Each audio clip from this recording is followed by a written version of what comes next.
ನಮಸ್ಕಾರ ವೀಕ್ಷಕರೇ, ಎಲ್ಲರಿಗೂ ಸ್ಟಡಿಯಸ್ ಕನ್ನಡ ಯೂಟ್ಯೂಬ್ ಚಾನಲ್ಗೆ ಸ್ವಾಗತ ಸುಸ್ವಾಗತ ಸ್ನೇಹಿತರೆ. ಇವತ್ತಿನ ಒಂದು ಕ್ಲಾಸ್ದಲ್ಲಿ ನಾವು ಮೇ 27ರ ಕರೆಂಟ್ ಅಫೇರ್ಸ್ ಡಿಸ್ಕಷನ್ ಮಾಡ್ತಾ ಹೋಗೋಣ. ಡಿಸ್ಕಷನ್ ಮಾಡೋಕ್ಕಿಂತ ಮುಂಚಿತವಾಗಿ ಯಾರು ನಮ್ಮ ಚಾನಲ್ಗೆ ಹೊಸಬರಾಗಿದ್ದರೆ ಚಾನಲ್ನ ಸಬ್ಸ್ಕ್ರೈಬ್ ಮಾಡಿ, ಶೇರ್ ಮಾಡಿ ಮತ್ತು ಬೆಲ್ ಐಕನ್ ಕ್ಲಿಕ್ ಮಾಡಿ. ಬಿಕಾಸ್ ನಾವು ವಿಡಿಯೋ ಮಾಡಿದಾಗ ನಿಮ್ಗೆ ಬೇಗ ನೋಟಿಫಿಕೇಶನ್ ಬರುತ್ತೆ. ಹಾಗಾದರೆ ಮೊದಲನೇ ಪ್ರಶ್ನೆ ಯಾವ ಥರ ಕೇಳಿದೆ ನೋಡಿ. 2024ನೇ ಸಾಲಿನ IPL ಚಾಂಪಿಯನ್ ತಂಡ ಯಾವುದು ಅಂತ ಪ್ರಶ್ನೆ ಕೇಳಿದ್ದಾರೆ. ಇದಕ್ಕೆ ಸರಿಯಾದ ಉತ್ತರ ಮೊದಲನೇ ಆಪ್ಷನು ಕೋಲ್ಕತ್ತಾ ನೈಟ್ ರೈಡರ್ಸ್. ಇದಕ್ಕೆ ಸರಿಯಾದ ಉತ್ತರ. ಅರೆ ಯಾಕೆ ಈ ಒಂದು ಪ್ರಶ್ನೆ ಕೇಳಿದ್ವು ಅಂದ್ರೆ, ನಿಮ್ಮ ನ್ಯೂಸ್ ಪೇಪರ್ ಆರ್ಟಿಕಲ್ ಕಾಣಿಸಿಕೊಂಡಿದೆ ನೋಡಿ, ನೈಟ್ ರೈಡರ್ಸ್ ಮುಡಿಗೆ IPL ಗರಿ ಅಂತ.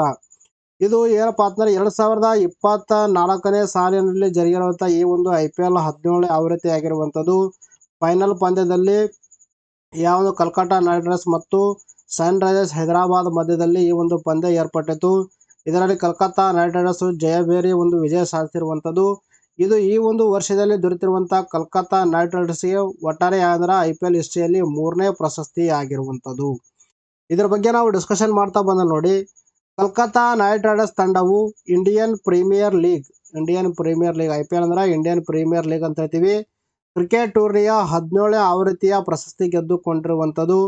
ತಂಡಕ್ಕೆ ದೊರೆತಿರುವಂತಹ ಇದು 3ನೇ ಟ್ರೋಫಿ ಆಗಿರುವಂಥದ್ದು. ಇಲ್ಲಿವರೆಗೆ IPL ಹಿಸ್ಟ್ರಿಯಲ್ಲಿ ಕೋಲ್ಕತ್ತಾ ನೈಟ್ ರೈಡರ್ಸ್ 3ನೇ ಬಾರಿಗೆ ಈ ಒಂದು ಟ್ರೋಫಿ ಗೆದ್ದುಕೊಂಡಿರುವಂಥದ್ದು. ಫೈನಲ್ ಪಂದ್ಯವು MA ಚಿದಂಬರಂ ಕ್ರೀಡಾಂಗಣದಲ್ಲಿ ಜರುಗಿರುವಂಥದ್ದು. ಚೆನ್ನೈಯಲ್ಲಿ ಕಂಡು ಬರುವಂಥ ಚಿದಂಬರಂ ಕ್ರೀಡಾಂಗಣದಲ್ಲಿ ಈ ಒಂದು ಫೈನಲ್ ಪಂದ್ಯ ಏರ್ಪಡಿಸಲಾಗಿರುವಂಥದ್ದು. ಫೈನಲ್ ಪಂದ್ಯವು ಸನ್ ರೈಸರ್ಸ್ ಹೈದರಾಬಾದ್ ವಿರುದ್ಧ ಜಯ ಸಾಧಿಸಿರುವಂಥದ್ದು. ಫೈನಲ್ ಪಂದ್ಯದಲ್ಲಿ ಕೋಲ್ಕತ್ತಾ ನೈಟ್ ರೈಡರ್ಸ್ ಮತ್ತು ಸನ್ ರೈಸರ್ಸ್ ಹೈದರಾಬಾದ್ ಎರಡು ಮುಖಾಮುಖಿಯಾಗಿರುವಂಥದ್ದು. ಇದರಲ್ಲಿ ಕೋಲ್ಕತ್ತಾ ನೈಟ್ ರೈಡರ್ಸ್ ತಂಡ ವಿಜಯವನ್ನು ಸಾಧಿಸಿರುವಂಥದ್ದು. ಚಾಂಪಿಯನ್ ಕೋಲ್ಕತ್ತಾ ತಂಡ 20 ಕೋಟಿ ಮತ್ತು ರನ್ನರ್ಸ್ ಅಪ್ ಆಗಿರುವಂತಹ ಚಾಂಪಿಯನ್ ಯಾವುದಪ್ಪ ಅಂತಂದ್ರೆ ಹೈದರಾಬಾದ್ ತಂಡಕ್ಕೆ 12.50 ಕೋಟಿ ಬಹುಮಾನವನ್ನು ನೀಡಲಾಗಿರುವಂಥದ್ದು. ಇನ್ನು ಕೋಲ್ಕತ್ತಾ ತಂಡವು ಈ ಒಂದು ವರ್ಷದಲ್ಲಿ ಗೆದ್ದಿರುವಂಥದ್ದು 3ನೇ ಟ್ರೋಫಿ ಆಗಿರುವಂಥದ್ದು. ಅದು ಪ್ರಿವಿಯಸ್ ಯಾವ ಇಯರಲ್ಲಿ ಗೆದ್ದುಕೊಂಡಿದೆ ನೋಡಿ, 2012ರಲ್ಲಿ ಮೊದಲ ಬಾರಿ ಗೆದ್ದುಕೊಂಡಿರುವಂಥದ್ದು, 2014ರಲ್ಲಿ 2ನೇ ಬಾರಿ, ಈಗ 2024ರಲ್ಲಿ ಅಂದರೆ 10 ವರ್ಷಗಳ ನಂತರ ಈಗ ಮತ್ತೆ ಏನು ಮಾಡಿದೆ, IPLನಲ್ಲಿ ಕೋಲ್ಕತ್ತಾ ತಂಡ ಈ ಒಂದು ಟ್ರೋಫಿಯನ್ನು ಗೆದ್ದುಕೊಂಡಿರುವಂಥದ್ದು. ಇನ್ನು ಈ ಒಂದು ಟೂರ್ನಾಮೆಂಟಲ್ಲಿ ಆರೆಂಜ್ ಕ್ಯಾಪ್ ಪಡೆದವರು ಯಾರಂದ್ರೆ ವಿರಾಟ್ ಕೊಹ್ಲಿ. RCB ಪರವಾಗಿ 741 ರನ್ನನ್ನು ಕಲೆ ಹಾಕುವ ಮೂಲಕ ಆರೆಂಜ್ ಕ್ಯಾಪ್ ಅನ್ನು ಪಡೆದುಕೊಂಡಿರುವಂಥದ್ದು. ಇಲ್ಲಿ ಆರೆಂಜ್ ಕ್ಯಾಪ್ ಯಾರಿಗೆ ಕೊಡ್ತಾರೆ ಅಂದ್ರೆ, ಈ ಒಂದು ಟೂರ್ನಾಮೆಂಟಲ್ಲಿ ಯಾರು ಅತಿ ಹೆಚ್ಚು ರನ್ನನ್ನು ಕಲೆ ಹಾಕಿರ್ತಾರೆ ನೋಡಿ, ಅವರಿಗೆ ಈ ಒಂದು ಅವಾರ್ಡನ್ನು ನೀಡಲಾಗುತ್ತೆ. ಇನ್ನು ಅತಿ ಹೆಚ್ಚು ವಿಕೆಟ್ ಪಡೆದವರಿಗೆ ಪರ್ಪಲ್ ಕ್ಯಾಪ್ ನೀಡಲಾಗುತ್ತೆ. ಅಂದರೆ ಈ ಒಂದು ಪರ್ಪಲ್ ಕ್ಯಾಪ್ ಯಾರು ಪಡೆದುಕೊಂಡಿದಾರ, ಹರ್ಷಲ್ ಪಟೇಲ್ ಅವರು ಪಡೆದುಕೊಂಡಿರುವಂಥದ್ದು. ಇವರು ಪಂಜಾಬ್ ಕಿಂಗ್ಸ್ ಒಂದು ಪರವಾಗಿ ಆಟ ಆಡ್ತಾ ಇರುವಂಥದ್ದು. ಇವರು ಒಟ್ಟು ಎಷ್ಟು ಅಂದ್ರೆ 24 ವಿಕೆಟ್ಗಳನ್ನು ಪಡೆಯುವ ಮೂಲಕ ಈ ಒಂದು ಅವಾರ್ಡನ್ನು ಪಡೆದುಕೊಂಡಿರುವಂಥದ್ದು. ಇನ್ನು ಮೋಸ್ಟ್ ವ್ಯಾಲ್ಯೂಯಬಲ್ ಪ್ಲೇಯರ್ ಅವಾರ್ಡ್ ಪಡೆದುಕೊಂಡವರು ಯಾರಂದ್ರೆ ಸುನಿಲ್ ನಾರಾಯಣ್ ಅವರು ಪಡೆದುಕೊಂಡಿರುವಂಥದ್ದು. ಪ್ರಸ್ತುತವಾಗಿ ಇವರು ಕೋಲ್ಕತ್ತಾ ನೈಟ್ ರೈಡರ್ಸ್ ತಂಡದಲ್ಲಿ ಆಟವನ್ನು ಆಡ್ತಾ ಇರುವಂಥದ್ದು. ಇನ್ನು ಫೇರ್ ಪ್ಲೇ ಅವಾರ್ಡ್ ಗೆದ್ದುಕೊಂಡಿರುವಂಥ ತಂಡ ಯಾವುದಂದ್ರೆ ಸನ್ ರೈಸರ್ಸ್ ಹೈದರಾಬಾದ್. ಇನ್ನು ಯಾರಿಗೆ ನಮ್ಮ ನೋಟ್ಸ್ಗಳನ್ನು ಬೇಕು, ಈ ಒಂದು ನಂಬರ್ಗೆ ನೀವು ಪೇ ಮಾಡಿದ ಸ್ಕ್ರೀನ್ಶಾಟ್ ಅನ್ನು ಕಳಿಸುವ ಮೂಲಕ ಪಡೆದುಕೊಳ್ಬೋದು. ಆದರೆ ಎಷ್ಟು ಪೇ ಮಾಡಬೇಕಂತ ಇಲ್ಲಿ ಪ್ರೈಸ್ ಕೊಟ್ಟಿದ್ದಾರೆ ನೋಡಿ, ಫಾರ್ 1 ಮಂತ್ ಕೊಟ್ಟಿದ್ದಾರೆ. 2023 ಜನವರಿ ಟು ಏಪ್ರಿಲ್ 2024 ನಿಮಗೆ 640 ರೂಪಾಯಿ ಆಗುತ್ತೆ. 2022 ಜನವರಿ ಟು ಏಪ್ರಿಲ್ 2024 ನಿಮಗೆ 1140 ರೂಪಾಯಿ ಆಗುತ್ತೆ. ಇದು ಡಿಸ್ಕೌಂಟ್ ಶೇರ್ ಬಿಟ್ಟು ನಿಮಗೆ 1040 ರೂಪಾಯಲ್ಲಿ ಸಿಗುತ್ತೆ. ಈ ಒಂದು ನಂಬರ್ಗೆ ನೀವು ಪೇ ಮಾಡಿದ ಸ್ಕ್ರೀನ್ಶಾಟ್ ಅನ್ನು ಕಳಿಸುವ ಮೂಲಕ ನಮ್ಮ PDF ಫಾರ್ಮೆಟ್ ಇರುವಂಥ ಮ್ಯಾಗಝಿನ್ಗಳನ್ನು ನೀವು ಪಡೆದುಕೊಳ್ಳಬಹುದು. ನೆಕ್ಸ್ಟ್ ಕ್ವಶನ್ ಯಾವ ಥರ ಕೇಳಿದ್ದಾರೆ ನೋಡಿ, ಇತ್ತೀಚೆಗೆ ಸುದ್ದಿಯಲ್ಲಿದ್ದ ದೀಪಾ ಕರ್ಮಾಕರ್ ಯಾವ ಆಟಕ್ಕೆ ಸಂಬಂಧಿಸಿದ್ದಾರೆ ಅಂತ ಪ್ರಶ್ನೆ ಕೇಳಿದ್ದಾರೆ.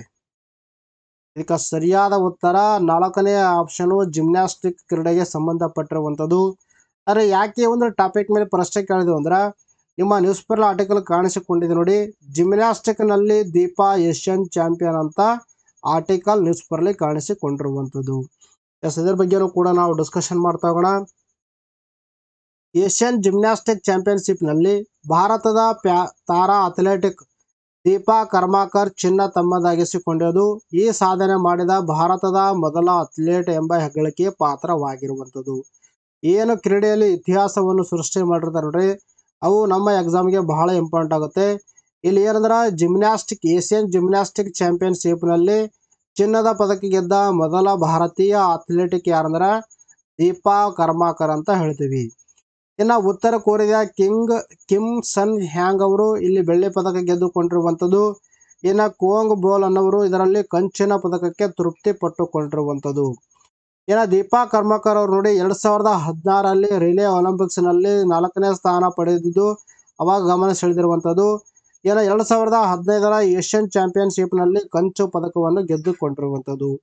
ಈಗ 2024 ಜರುಗಿರುವಂತಹ ಈ ಒಂದು ಏಷ್ಯನ್ ಜಿಮ್ನಾಸ್ಟಿಕ್ ಚಾಂಪಿಯನ್ಶಿಪ್ ನಲ್ಲಿ ಚಿನ್ನದ ಪದಕ ಗೆಲ್ಲುವ ಮೂಲಕ ಈ ಒಂದು ಅವಾರ್ಡ್ ಅನ್ನು ಗೆದ್ದುಕೊಂಡಿರುವಂತ ಮೊದಲ ಭಾರತೀಯ ಅಥ್ಲೆಟ್ ಎಂಬ ಹೆಗ್ಗಳಿಕೆಗೆ ಪಾತ್ರರಾಗಿರುವಂಥದ್ದು.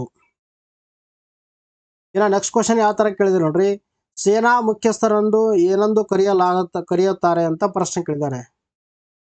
ಇದಕ್ಕೆ ಸರಿಯಾದ ಉತ್ತರ ಮೊದಲನೇ ಆಪ್ಷನ್ ಜನರಲ್ ಎಂದು ಕರೆಯಲಾಗುತ್ತೆ.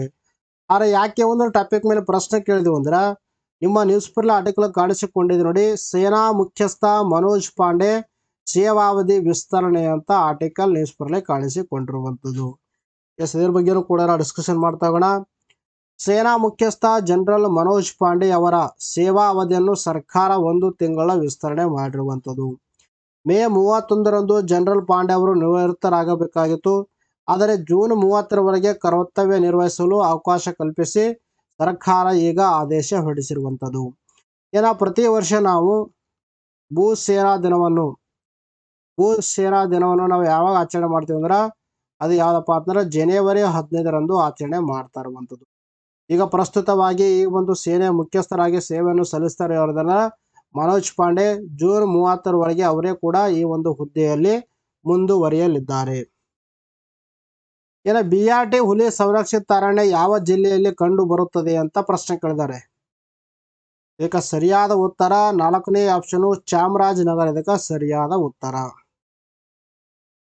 ಚಾಮರಾಜ ಜಿಲ್ಲೆಯ BRT ಹುಲಿ ಸಂರಕ್ಷಿತ ಅರಣ್ಯ ವ್ಯಾಪ್ತಿಯ ಪಶ್ಚಿಮ ಘಟ್ಟ ಪ್ರದೇಶದಲ್ಲಿ ಅಳಿವಿನಂಚಿನಲ್ಲಿರುವಂತಹ ಯಾವ್ದಪ್ಪ ಅಂತಾರ ಮಂಗಟ್ಟೆ ಅಂದ್ರೆ ಹಾರ್ನ್ ಬಿಲ್ ಪತ್ತೆಯಾಗಿರುವಂಥದ್ದು. ನೋಡಿ ಇಂಪಾರ್ಟೆಂಟ್ ಆಗುತ್ತೆ. ರೀಸೆಂಟ್ ಆಗಿ ಹಾರ್ನ್ ಬಿಲ್ ಯಾವ ಒಂದು ಪ್ಲೇಸ್ ಅಲ್ಲಿ ಕರ್ನಾಟಕದ ಯಾವ ಪ್ಲೇಸ್ ಅಲ್ಲಿ ಕಂಡು ಬಂದಿ ಅಂದ್ರೆ ಚಾಮರಾಜನಗರದಲ್ಲಿ ಕಂಡು ಬರುವಂತ BRT ಹುಲಿ ಸಂರಕ್ಷಿತ ಅರಣ್ಯದಲ್ಲಿ ಕಂಡು ಬಂದಿರುವಂಥದ್ದು.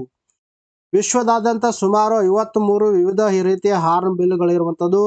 ಇನ್ನು ಭಾರತದಲ್ಲಿ ಸುಮಾರು ಎಷ್ಟಪ್ಪ ಅಂತಂದ್ರೆ 9 ಜಾತಿಯ ಹಾರ್ನ್ ಬಿಲ್ಗಳು ಕಂಡು ಬರ್ತಾ ಇರುವಂಥದ್ದು.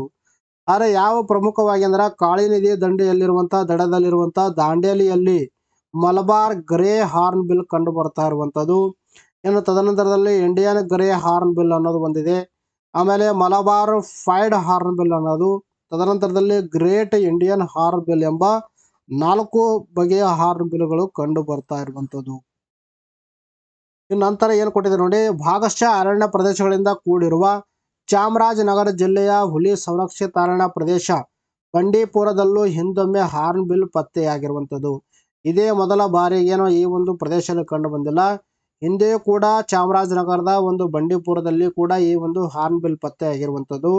2021 ಪಕ್ಷಿ ಗಣತಿಯಲ್ಲಿ 2 ಬಗೆಯ ಅಪರೂಪದ ಪಕ್ಷಿಗಳು ಪತ್ತೆಯಾಗಿದ್ದು ಆ ಮೊದಲ ಬಾರಿಗೆ ಗ್ರೇಟ್ ಹಾರ್ನ್ ಬಿಲ್ ಪಕ್ಷಿ ಕಾಣಿಸಿಕೊಂಡಿರುವಂಥದ್ದು. ಅಂದರೆ ಮೊದಲ ಬಾರಿಗೆ 2021 ಈ ಒಂದು ಗ್ರೇಟ್ ಹಾರ್ನ್ ಬಿಲ್ ಕರ್ನಾಟಕದಲ್ಲಿ ಪತ್ತೆಯಾಗಿರುವಂಥದ್ದು. ಈಗ ಮತ್ತೆ BRT ಹುಲಿ ಸಂರಕ್ಷಿತ ಅರಣ್ಯ ಪ್ರದೇಶದಲ್ಲಿ ಈ ಒಂದು ಹಾರ್ನ್ ಬಿಲ್ ಏನಂದ್ರೆ ಪಕ್ಷಿ ಕಂಡು ಬಂದಿರುವಂಥದ್ದು. ಇವತ್ತಿನ ಒಂದು ಕ್ವಶನ್ ಎಲ್ಲರಿಗೆ ಅಂದ್ರ ಹಾರ್ನ್ ಬಿಲ್ ಫೆಸ್ಟಿವಲ್ ಅನ್ನು ಅಥವಾ ಹಾರ್ನ್ ಬಿಲ್ ಹಬ್ಬವನ್ನು ನಾವು ಯಾವ ರಾಜ್ಯದಲ್ಲಿ ಸೆಲೆಬ್ರೇಟ್ ಮಾಡಲಾಗುತ್ತೆ? ಈ ಒಂದು ಕ್ವಶನ್ಗೆ ಎಲ್ಲರೂ ಕಮೆಂಟ್ ಸೆಕ್ಷನ್ ಅಲ್ಲಿ ಉತ್ತರವನ್ನು ತಿಳಿಸಬೇಕು. ಇತ್ತೀಚೆಗೆ ಯಾವ ದೇಶವು ಚಿನ್ನದ ಬೆಂಬಲಿತ ಕರೆನ್ಸಿಯಾದ ಜಿಗ್ ಪ್ರಾರಂಭಿಸಿದೆ ಅಂತ ಪ್ರಶ್ನೆ ಕೇಳಿದ್ದಾರೆ. ಇದಕ್ಕೆ ಸರಿಯಾದ ಉತ್ತರ ಮೊದಲನೇ ಆಪ್ಷನ್ ಜಿಂಬಾಬ್ವೆ. ಇದಕ್ಕೆ ಸರಿಯಾದ ಉತ್ತರ.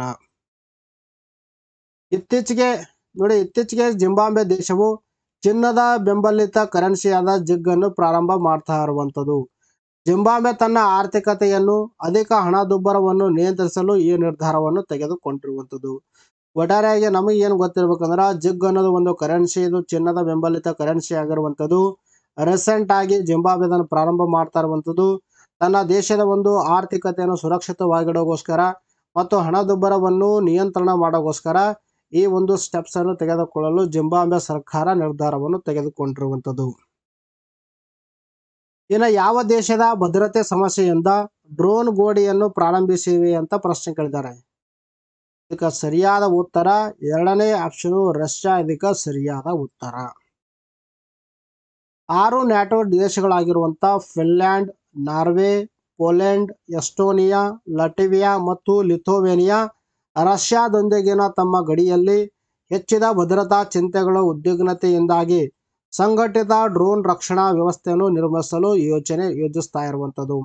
ರೀಸೆಂಟ್ ಆಗಿ ನ್ಯಾಟೋದ 6 ಸದಸ್ಯ ರಾಷ್ಟ್ರಗಳಾಗಿರುವಂತಹ ಒಂದು ನಾರ್ವೆ ಆಗಿರ್ಬೋದು, ಫಿನ್ಲ್ಯಾಂಡು, ಪೋಲೆಂಡು, ಎಸ್ಟೋನಿಯಾ, ಲಿಥುವೇನಿಯಾ ಮತ್ತು ಲಾಟ್ವಿಯಾ ಏನು ಮಾಡಿದ್ರ ರಷ್ಯಾದೊಂದಿಗೆ ಏನು ಗಡಿಯನ್ನು ಹಂಚಿಕೊಂಡಿದೆ ನೋಡಿ, ಆ ಒಂದು ಗಡಿ ವಿಭಾಗದಲ್ಲಿ ಏನು ಭದ್ರತಾ ಒಂದು ಸಮಸ್ಯೆಗಳು ಕಂಡು ಬರ್ತದವ ಅವುಗಳೆಲ್ಲವನ್ನು ಕೂಡ ಕರೆಕ್ಟಾಗಿ ಒಂದು ಏನಪ್ಪಾ ಅಂತಂದ್ರೆ ಅವುಗಳನ್ನು ಹೋಗಲಾಡಿಸೋಗೋಸ್ಕರ ಒಂದು ವ್ಯವಸ್ಥೆ ಅಂದ್ರೆ ಡ್ರೋನ್ ರಕ್ಷಣಾ ವ್ಯವಸ್ಥೆಯನ್ನು ನಿರ್ಮಾಣ ಮಾಡೋಕೆ ಇವೆಲ್ಲವೂ ಕೂಡ ಒಂದು ಯೋಚನೆಯನ್ನು ಮಾಡ್ತಾ ಇರುವಂಥದ್ದು.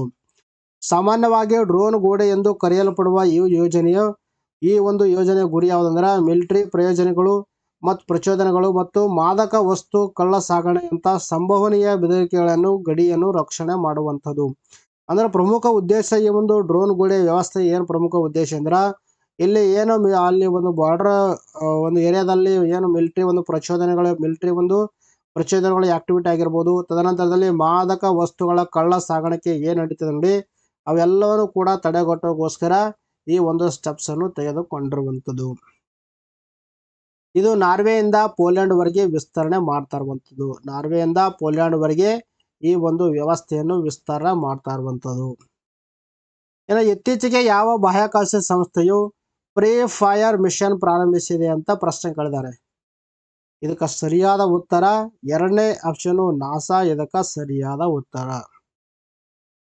ಹವಾಮಾನ ಬದಲಾವಣೆಯಿಂದ ಉಂಟಾಗುತ್ತಿರುವಂತಹ ಸಮಸ್ಯೆಗಳನ್ನು ಪರಿಗಣಿಸಿರುವಂತಹ ನಾಸಾವು ರೀಸೆಂಟ್ ಆಗಿ ಯಾವ್ದಾರ ಪ್ರೀ ಫೈರ್ ಅಂದ್ರೆ polar radiant energy in the for infrared experiment ಅನ್ನೋ ಒಂದು ಮಿಷನ್ ಅನ್ನು ಪ್ರಾರಂಭ ಮಾಡಿರುವಂಥದ್ದು. ಒಟ್ಟಾರೆ ನಮಗೆ ಏನು ಗೊತ್ತಿರಬೇಕಂದ್ರೆ ಇದರಲ್ಲಿ ಈ ಒಂದು ನ್ಯೂಸ್ ಇಂದ ಪ್ರೀ ಫೈರ್ ಅನ್ನೋ ಒಂದು ಮಿಷನ್ ಪ್ರಾರಂಭ ಮಾಡಿರುವಂತಹ ಬಾಹ್ಯಾಕಾಶ ಸಂಸ್ಥೆ ಅಂದ್ರೆ ನಾಸಾ. ಇದರ ಪ್ರಮುಖ ಉದ್ದೇಶ ಅಂದ್ರೆ ಹವಾಮಾನ ಬದಲಾವಣೆಯ ಮುನ್ಸೂಚನೆ ಬಗ್ಗೆ ನಿಖರವಾದ ಮಾಹಿತಿಯನ್ನು ಕಲೆ ಹಾಕುವಂಥದ್ದು. ಅಂದ್ರೆ ಹವಾಮಾನ ಬದಲಾವಣೆಯಿಂದ ಏನೇನು ಸಮಸ್ಯೆಗಳಾಗುತ್ತೆ ತಮಗೆಲ್ಲರಿಗೂ ಗೊತ್ತಿರುವಂಥದ್ದು. ಈ ಒಂದು ಸಮಸ್ಯೆಗಳು ಬರೋಕ್ಕಿಂತ ಮುಂಚಿತವಾಗಿಯೇ ಅವುಗಳ ಬಗ್ಗೆ ನಾವು ಸಂಪೂರ್ಣವಾಗಿ ನಿಖರವಾದ ಒಂದು ಮಾಹಿತಿಯನ್ನು ಪಡೆದುಕೊಳ್ಳೋಗೋಸ್ಕರ ನಾಸಾ ಈ ಒಂದು ಸ್ಟೆಪ್ಸ್ ಅನ್ನು ತೆಗೆದುಕೊಂಡಿರುವಂಥದ್ದು. ಇನ್ನು ನೆಕ್ಸ್ಟ್ ಬ್ಯಾಲೆನ್ಸ್ ಕೊಟ್ಟಿದ್ದಾರೆ. ಮೊದಲನೇ ಪ್ರಶ್ನೆ ಯಾವ್ದಾರು ಕೇಳಿದ್ರು ನೋಡ್ರಿ. ಇತ್ತೀಚೆಗೆ ವಿಶ್ವದ ಮೊದಲ 100% ಜೈವಿಕ ವಿಘಟನೀಯ ಪೆನ್ ಅನ್ನು ಯಾವ ದೇಶದಲ್ಲಿ ಬಿಡುಗಡೆ ಮಾಡಲಾಗಿದೆ ಅಂತ ಪ್ರಶ್ನೆ ಕೇಳಿದ್ದಾರೆ. ಇದಕ್ಕೆ ಸರಿಯಾದ ಉತ್ತರ ಭಾರತ. ಇತ್ತೀಚೆಗೆ ಸುದ್ದಿಯಲ್ಲಿ ಕಂಡು ಬಂದ ಗ್ಲೀಸ್ 12b ಎಂದರೆ ಅಂತ ಪ್ರಶ್ನೆ ಕೇಳಿದ್ದಾರೆ. ಇದಕ್ಕೆ ಸರಿಯಾದ ಉತ್ತರ ಭೂಮಿಯ ಗಾತ್ರದ ಒಂದು ಎಕ್ಸೋ ಪ್ಲಾನೆಟ್ ಆಗಿರುವಂಥದ್ದು. ಅಂದರೆ ಭೂಮಿಯ ಸೈಜ್ ಒಂದು ಎಕ್ಸೋ ಪ್ಲಾನೆಟ್ ಆಗಿರುವಂಥದ್ದು.